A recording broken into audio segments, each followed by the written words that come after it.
Title: The Price of Beauty.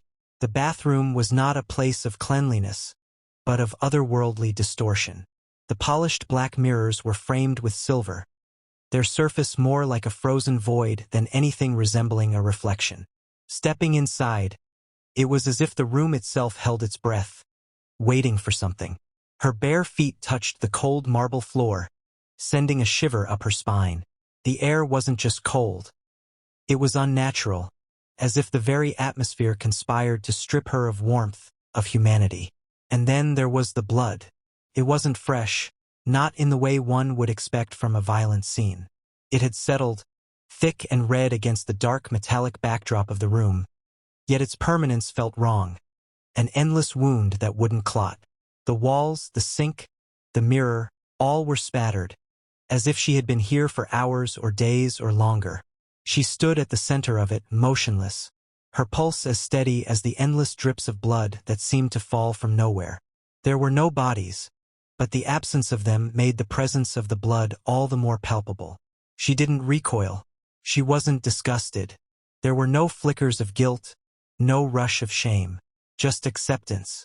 This had happened, and there was no escaping it. The only thing that remained was the knowledge that it was her doing. The blood was not an accident, nor a tragedy. It was an inevitability. In front of her stood a mirror, its surface smooth and black, reflecting nothing but the oppressive emptiness of the room. She reached out, fingers grazing the cold glass. Her hand shook slightly, but only because she wasn't sure what she would see. When she looked into mirrors, she expected to find answers. This one gave none. It was simply another illusion. And then the thought came to her, unbidden, echoing in the quiet space. Cannot go back like this. Was it about her appearance? Her face? Her soul? Or perhaps it was a warning about the path she had chosen. A path so dark and wrong that returning to who she had been would be impossible now. Her steps led her to the door. The labyrinth awaited. She opened the door and stepped into the hallway. It stretched out in front of her, a twisting maze of wood and stone, painted in soft brown hues. The colors were warm, but they had a faint, unnerving tinge to them, as if the space had once been something welcoming, but now it was simply a shell. The shadows clung to the corners like ghosts, making the walls seem as though they were alive, breathing with each step she took. This was familiar. She had been here before, but not in any way that could be easily recalled. The hallway felt like a dream, a memory that had been rewritten and painted over, an echo of something lost. Without thinking, she moved forward, her body guided by something other than reason. And then, as if she had passed through an invisible threshold, she arrived in a room. It was a hotel room, stark and simple, but strangely intimate. The large windows allowed the light to pour in, but the brightness only seemed to deepen the shadows.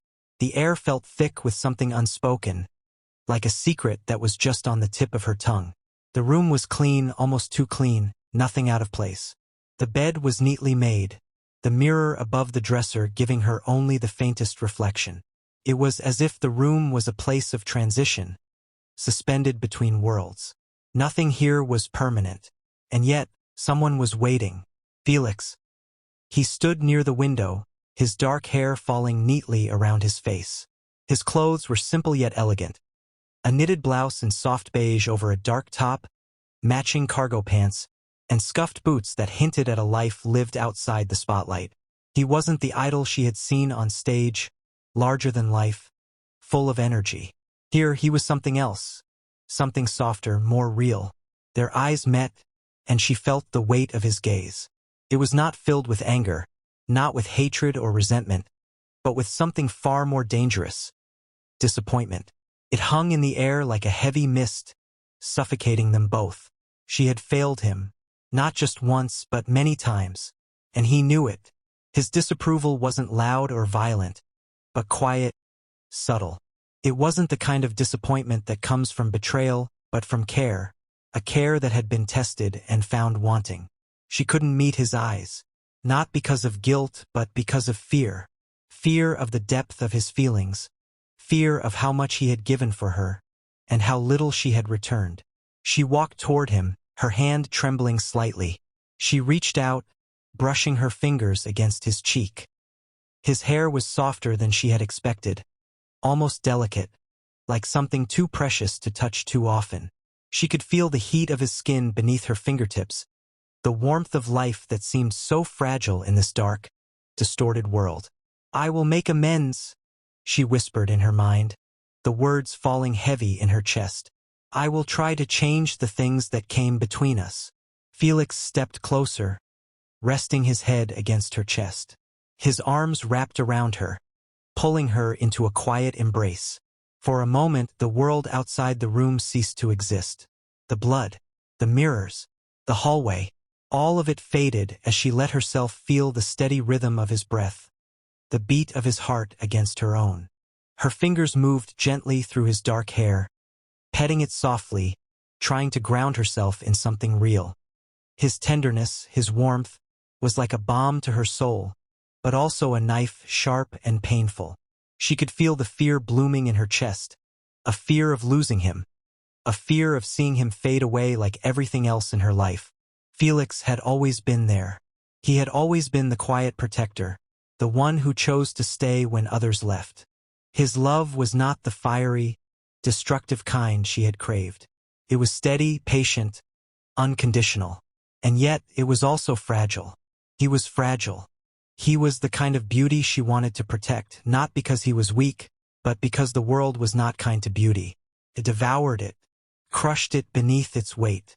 Felix was too good, too kind for this world, and she couldn't bear the thought of seeing him broken by it. She had always wanted someone fierce, someone who could destroy the world for her, who could burn down everything without hesitation. But Felix wasn't that. He was everything she had never expected to need, and yet everything she had always longed for. His kindness, his gentleness. It was a vulnerability she didn't know how to protect. And then she realized she had to become the protector. Not because she wanted to, not because she could, but because Felix, in his quiet heroism, had already saved her. Now it was her turn. "I'm not strong enough for this," she whispered, her voice trembling.